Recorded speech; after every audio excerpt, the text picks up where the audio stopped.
A corrupt small-town sheriff locked a helpless young biker in a concrete cell, demanding an impossible cash bail. He thought he was teaching a lesson until 400 massive bikers rolled into town to protect their brother.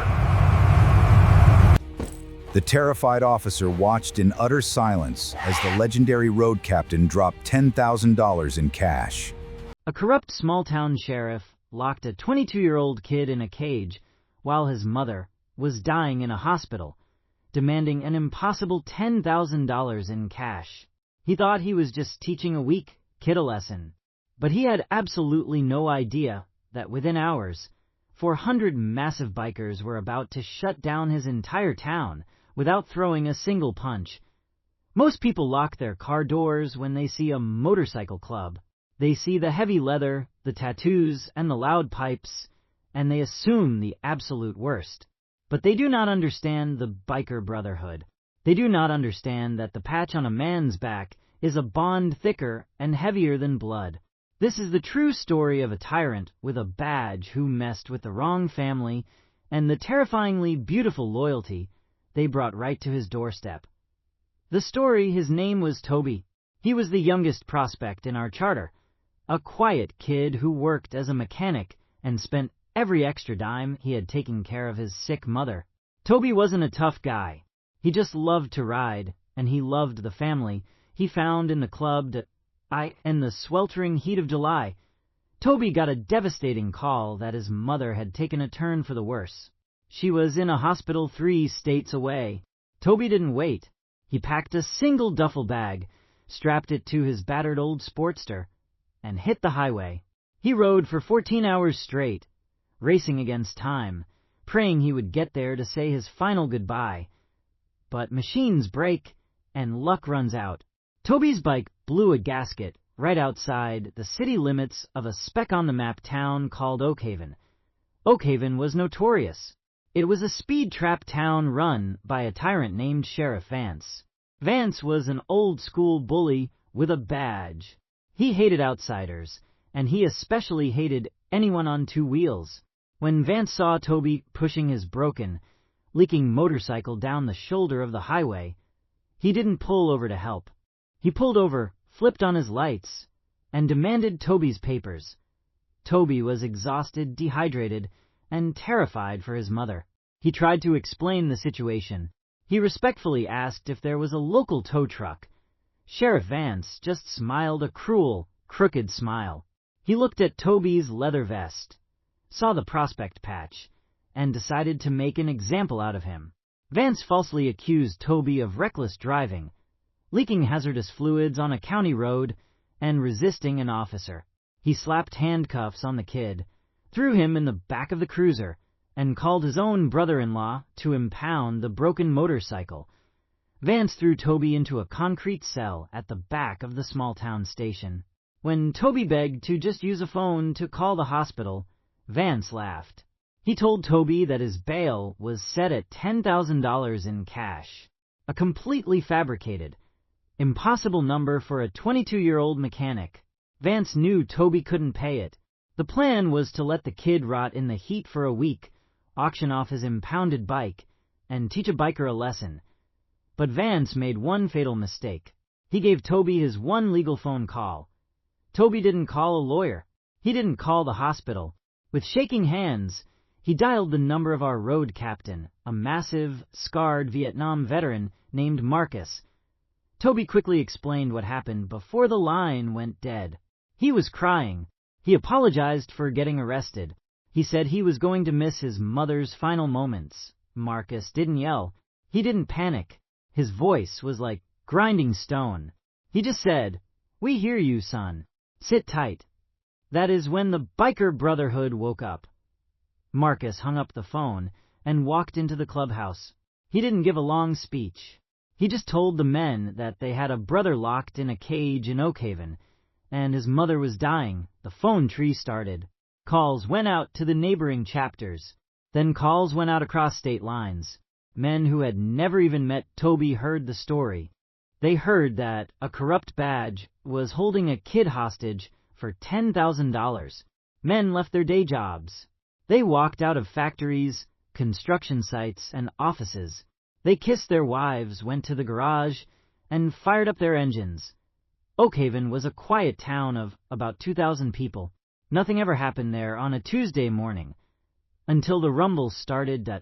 It started as a low vibration in the pavement, something you could feel in your chest before you could hear it. Sheriff Vance was sitting at his desk, drinking a cup of stale coffee, when the coffee surface began to ripple. He walked over to the front window of the station and looked out at the Tulane Main Street.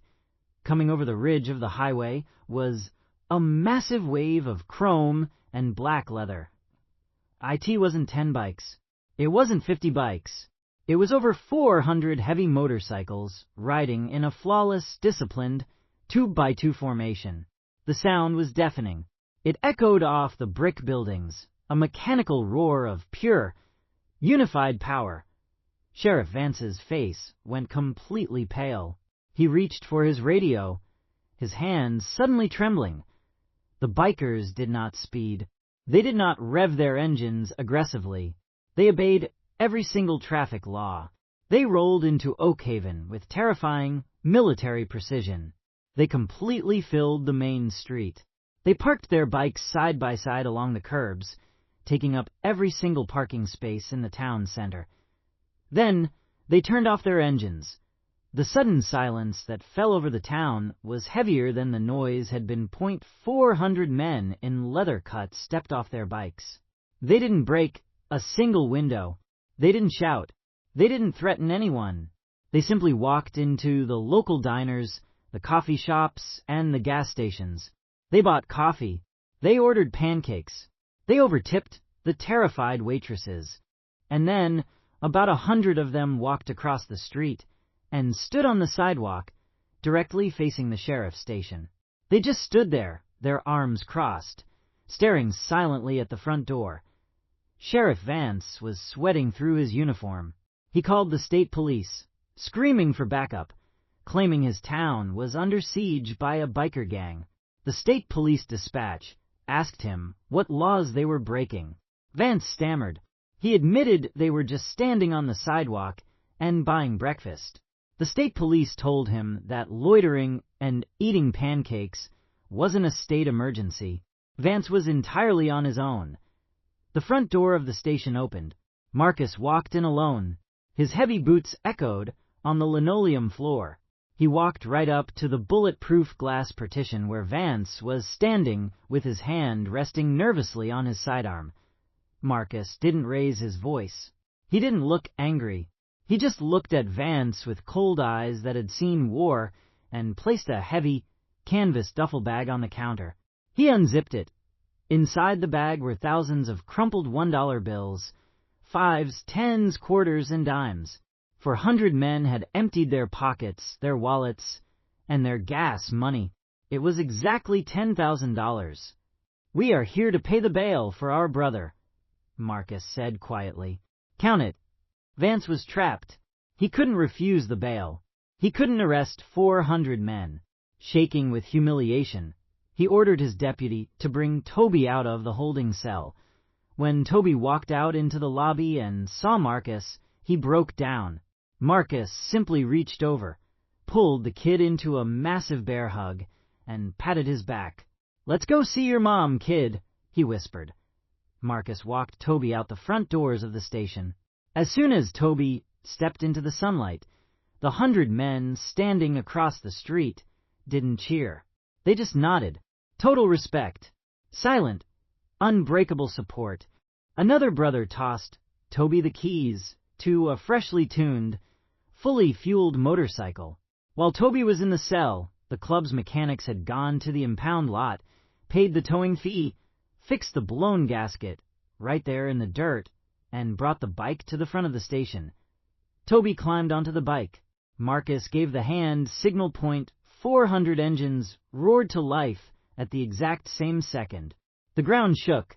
Sheriff Vance watched through the blinds of his window as the massive convoy pulled out, escorting a 22-year-old kid out of the desert, forming an impenetrable steel wall of protection around him for the rest of his journey. Toby made it to the hospital. He got to sit by his mother's bed, holding her hand for 3 hours before she peacefully passed away. She didn't die alone. She died knowing her son was loved and protected by a family bigger than she could have ever imagined. People can judge the leather. They can judge the noise. But what they will never understand is the loyalty. If you believe that true respect and brotherhood still exist in this world, hit that like button and subscribe to the channel for more incredible stories. Have you ever witnessed a bond like this?